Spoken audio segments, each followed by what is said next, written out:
There are 5 species of loon that live in North America, but today I'm just going to tell you about my favorite, the common loon. Now, sometimes I actually forget how much I love these loons, probably because, despite the name common loon, they're anything but. You're not going to find them at your backyard feeder or gathered together at the local duck pond. Now, I've been privileged to see common loons and to hear them a handful of times in my life. In northern Wisconsin while on vacation as a kid, and again in the Boundary Waters canoe area of northern Minnesota. And that call, well, you can put that on the list of top 10 sounds of wilderness. In fact, the wailing call of a loon is frequently used in TV shows and movies to evoke a sense of wilderness and a feeling of suspense. And not without good reason. It's a kind of eerie sound, and it's a sound that lets you know you are far from the city. But if you ask me, sitting near a lake and hearing a loon call tugs at something deep in your soul. It's an invitation to set aside all the things that are weighing on your mind and to just live in that moment.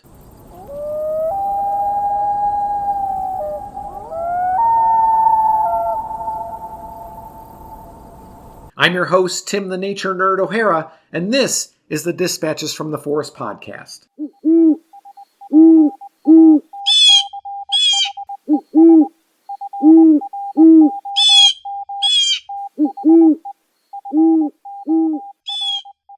Loons are amazing birds. They're divers. In fact, another name for the common loon is the great northern diver. During their breeding season, in spring and summer, most common loons live on lakes and other waterways in the northern United States and Canada, as well as in the southern parts of Greenland, Iceland, several Norwegian islands, and they range as far west as Alaska, and on rare occasions they show up in Scotland to the east. The size of common loons varies by region. Birds that breed in south-central Canada and the Great Lakes are the smallest, while those in the west are slightly larger and those in the east are the largest. Generally speaking, they're bigger than a typical duck, averaging just under 3 feet long with a 4.5-foot wingspan.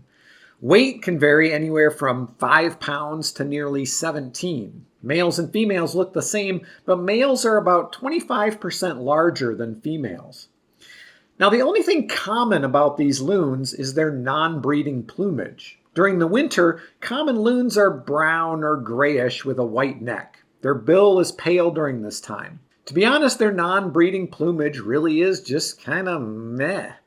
But in their breeding plumage, common loons may be the most beautiful black and white birds you'll ever see.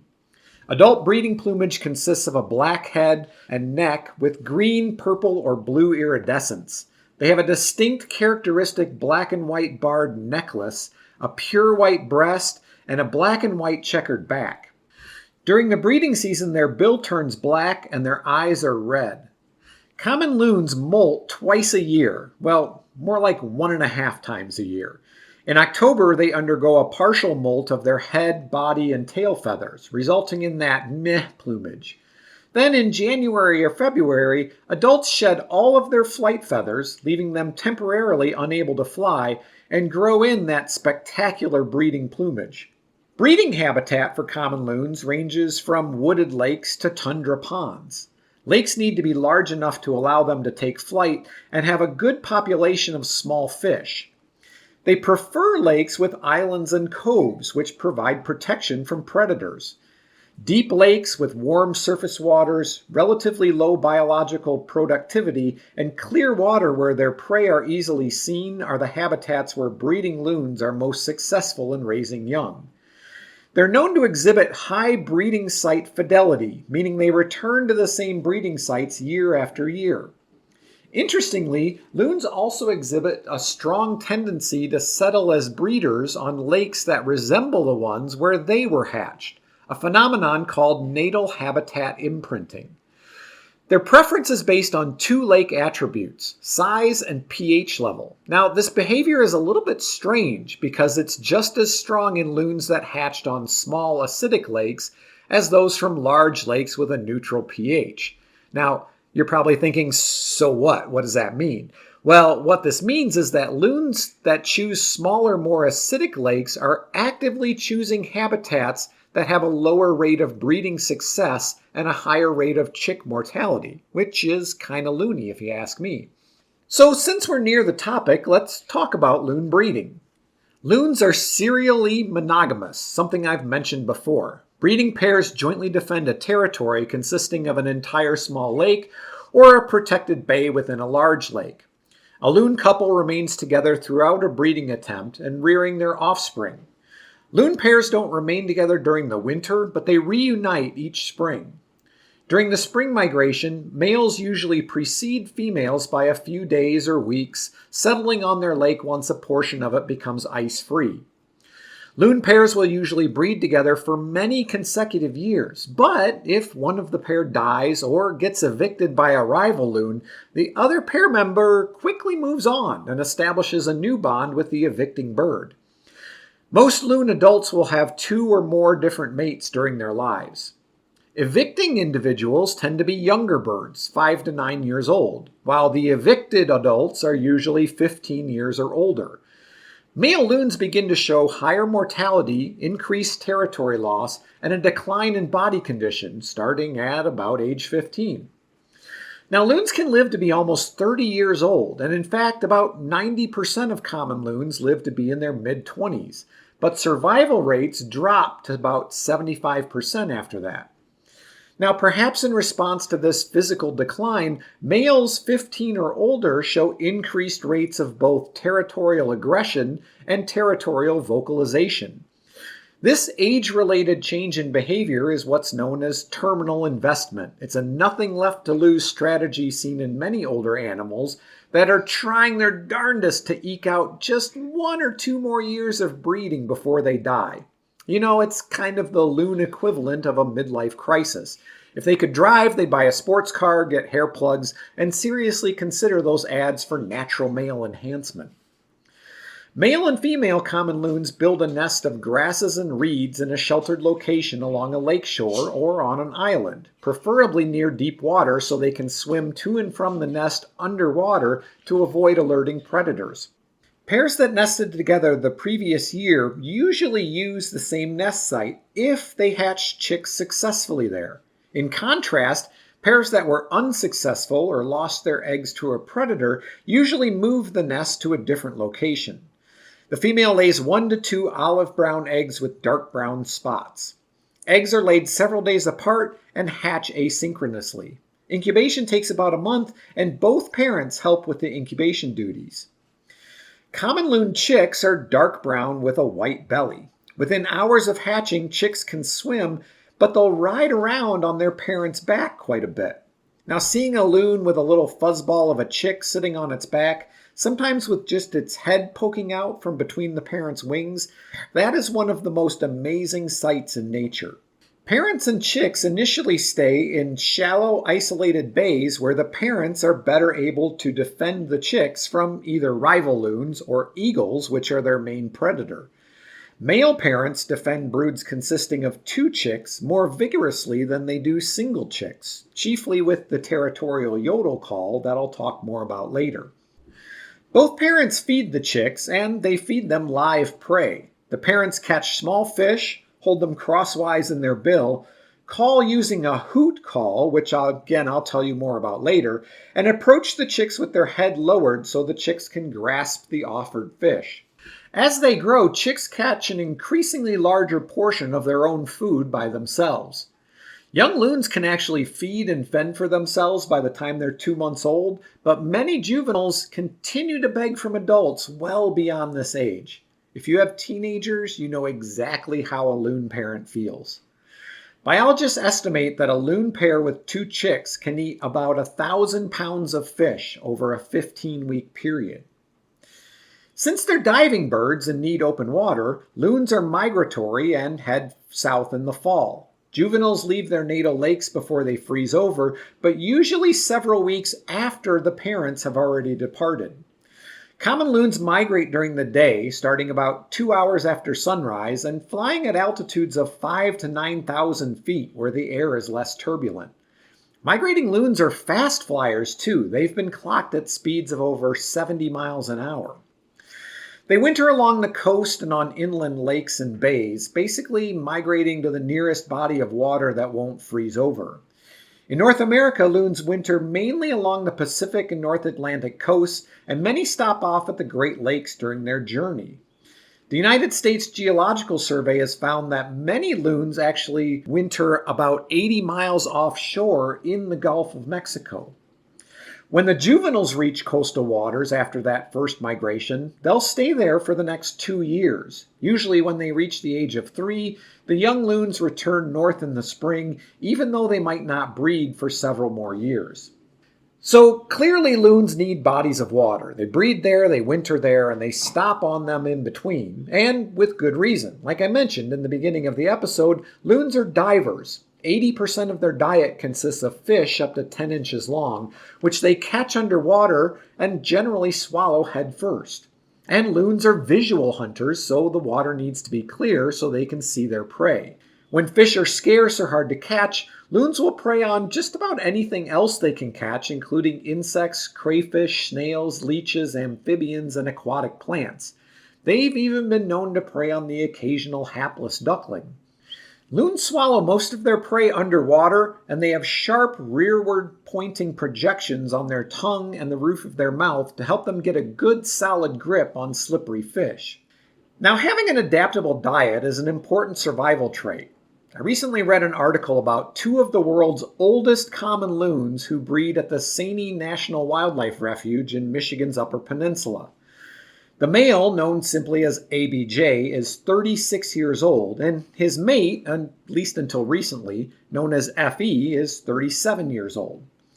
They had been a couple for 25 years. Now, ABJ suffered an injury to his bill in a territorial dispute, and probably an injury to his pride when FE left him for a younger man. After these injuries, ABJ relocated. Researchers assumed he went to either another lake in the refuge or possibly to Lake Michigan, where prey would be a little easier to catch. You see, the lake where ABJ lived with FE prior to his injury has a large population of brown bullheads, which are a type of catfish with long, thick whiskers called barbels near their mouths. This makes it impossible for the loons to swallow bullheads underwater, but even if they bring it to the surface, loons still do swallow their prey whole, so they need to pluck these barbels from the bullheads. Now, this requires a series of stabbing and plucking actions, something that ABJ would have been unable to do with his injured bill, thus necessitating his move to someplace where foraging was easier. He was spotted again in June looking healthy, which suggests that he has adapted to foraging successfully even with his damaged bill. Now, also interestingly, and kind of on a side note, removing these barbels is a specialized skill that loons living on this lake not only learn, but they pass down this knowledge to their chicks. In fact, researchers observed ABJ teaching his own chicks how to do it. After catching a bullhead, ABJ would have the juvenile watch as he plucked both barbels before feeding the bullhead to his offspring. After several rounds of this instruction, ABJ would switch to just removing one barbel before offering it to the chick, allowing the chick to remove the second one. Pretty amazing stuff. One more side note on these 2 loons. Effie has successfully hatched over 40 chicks in her lifetime, making her the record holder for common loon lifetime productivity. Okay, back to the diving abilities of the common loon. Much like penguins, loons have adaptations that make them experts at swimming and diving. In fact, they spend most of their time in the water, only coming ashore to mate and nest. Their legs are placed far back on their bodies, making them very efficient at swimming, but extremely awkward on land. Webbed feet and powerful legs make loons fast and agile underwater, the better for chasing down their prey. They can quickly blow air out of their lungs and flatten their feathers to expel any air trapped there, so they can dive quickly and swim fast. Once below the surface, the loon's heart slows down to conserve oxygen. Dives average less than a minute and are normally less than 30 feet deep, but they can stay submerged for up to 5 minutes and have been recorded diving over 200 feet deep. If you've ever seen a loon dive on a lake, you know you need to be alert to spot it again because it can surface anywhere and quite a distance away. Also, like penguins, loons have solid bones, not hollow like most other birds, making them less buoyant and more effective at maneuvering through the water. This is probably why when they're on the surface, they sit lower in the water than, say, a duck. In addition to being awkward on land, their leg placement and extra weight have another drawback. Loons need a very long runway in order to take flight. Loons require anywhere from 30 yards up to a quarter of a mile, depending on the wind, for flapping their wings and running across the top of the water just to gain enough speed for liftoff. Loons have been known to get trapped by landing on lakes that are too small for them or by landing on wet roads or parking lots, mistaking them for lakes during their migration. Now, their aquatic lifestyle and choice of nesting sites keeps most adult loons safe from most predators. Nesting birds are at most risk. Eggs are taken by a number of mammals, including mink, skunk, otters, foxes, and raccoons. In fact, raccoons are responsible for nearly 40% of all nest failures. Birds like gulls, ravens, and crows will also eat unattended eggs. The most significant predator of chicks, as I mentioned earlier, is bald eagles, but chicks are also killed by snapping turtles, large gulls, and even big fish like muskie, pike, and largemouth bass. When they're wintering on the coast, sharks are a risk. But loons are also known to aggressively defend themselves and their nests. When a predator approaches either the loon's nest or the loon itself, it's not uncommon for the loon to attack the predator, rushing at it and trying to stab it with its dagger-like bill, aiming its attacks either at the predator's abdomen or the back of its head or neck. These defensive attacks can actually be fatal for predators the size of a fox or a raccoon. But climate change, lead poisoning, and pollution are bigger threats to the loon. The common loon's breeding range has moved north over the past 100 years. A century ago, they were breeding as far south as Iowa. Lead poisoning, primarily from fishing sinkers, especially those about the size of the grit stones they ingest, is a significant source of mortality. A study of dead loons recovered in New England between the years 1987 and 2000 found that lead poisoning from fishing weights was responsible for about 1/2 of all breeding adult deaths. Loons are also a key indicator of mercury deposition in aquatic environments because of their position at the top of the food chain. When mercury enters the water, it's taken up by fish and then spreads through the food chain, becoming most concentrated at the top. The main contributors to elevated mercury levels in the water are coal-burning power plants, waste incineration, and metal production. Methylmercury is a neurotoxin, and it's been shown to negatively affect the health and survival of common loons. Male loons, which tend to eat bigger fish, tend to have the highest mercury levels in their blood. Molting and egg-laying expels some of this excess mercury, but not nearly enough. Elevated mercury levels can lead to lethargy, decreased diving and foraging, less time spent incubating eggs, which you know can't be good, and just an overall lower survival rates of chicks. In one study, common loons with high mercury levels produced 41% fewer young than those with low mercury levels. Previous research also found a correlation between mercury levels and pH. More acidic aquatic environments are at the highest risk for elevated methylmercury concentrations, which leads us back to the problem with natal habitat imprinting. Remember that? And the loons who return to these acidic lakes to nest. Okay, back to happier topics. Loons are not social birds, and they don't generally form flocks, except that sometimes outside of the breeding season, they do get together, and nobody seems to know exactly why. A group of loons is called an asylum, a cry, a loony, a raft, or a water dance. Sometimes these flocks gather at night to sleep, so maybe it's a matter of safety in numbers. Sometimes it's seen in the fall, so maybe it's a prelude to migration. Other possible explanations that have been offered include young adults scouting the territories to see if there's a rival they want to challenge in the future, or adults whose chicks are older visiting a rival territory as a way to lure rivals away from their own territory and their own chicks. While these loon social gatherings may appear peaceful, they're often punctuated by violence, probably because the guest list includes individuals that are likely to fight each other in the near future for territory ownership or mates. Now, common loons make a variety of vocalizations, but there are 4 that are most common: the tremolo, the yodel, the wail, and the hoot, each of which communicates a different message. The frequency at which loons vocalize has been shown to vary based on time of day, weather, and season. Calls have also been shown to occur more frequently in cold temperatures and when there's little to no rain. Why? I don't know, but facts are facts. Loons are most vocally active from mid-May to mid-June. The wail, yodel, and tremolo calls are most frequently heard at night, which probably lends to that feeling of wilderness and suspense that these calls are known for. The tremolo call, sometimes called the laughing call, is characterized by its short, wavering quality. This call is used to signal distress or alarm caused by territorial disputes or perceived threats. It's also used to communicate the loon's arrival to other loons at a lake, kind of a "hey, I'm here," often when they're still flying overhead. It's actually the only vocalization that loons use in flight. The tremolo call has 3 levels of intensity that correlate to the loon's level of distress. The types are differentiated by increasingly higher pitch frequencies added to the call.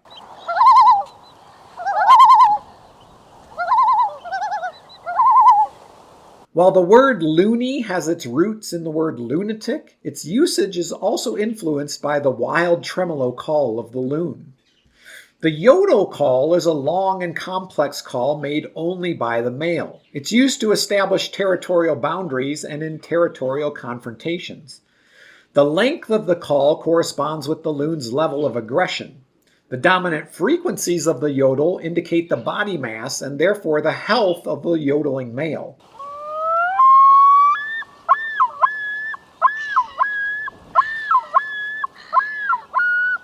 A male that occupies a new territory actually alters its yodel so that it's clearly distinguishable from the yodel of the previous territory owner.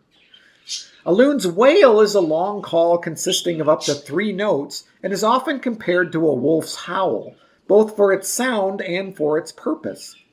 Loons wail to communicate their location to other loons. The call is given back and forth between breeding pairs or between an adult and a chick, either to maintain contact or to find each other after being separated.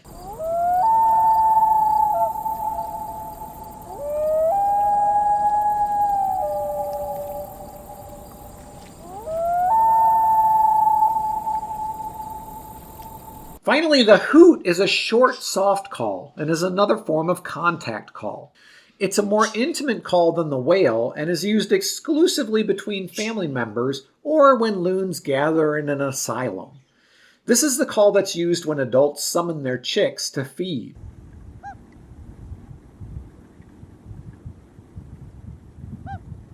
Okay, last fun facts.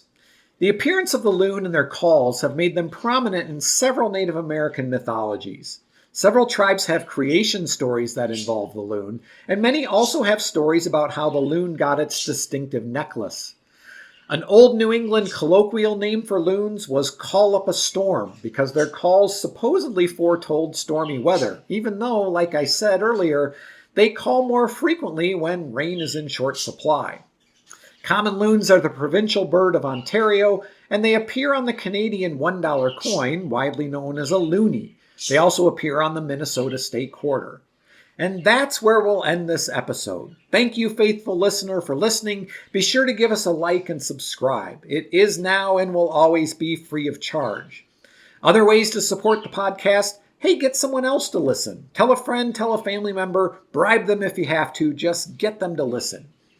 Check out our Patreon page and become a patron. Subscriptions start at a mere $5 a month, and after 3 months you get some Dispatches from the Forest merchandise. How nice is that? You can find all that information at patreon.com/Dispatches from the Forest. If you'd like to make a one-time donation, you can do it through PayPal.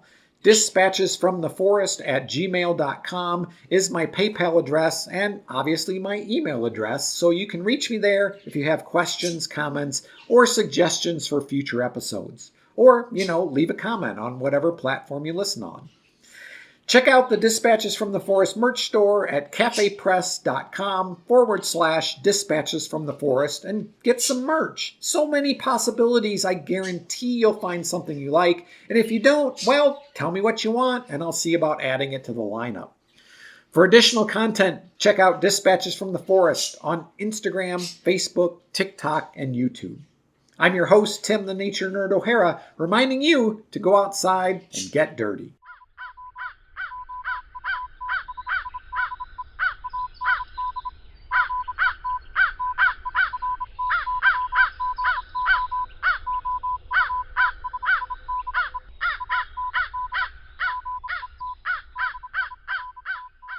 The Dispatches from the Forest podcast is a production of Dispatches from the Forest and may not be used or rebroadcast whole or in part without express written permission.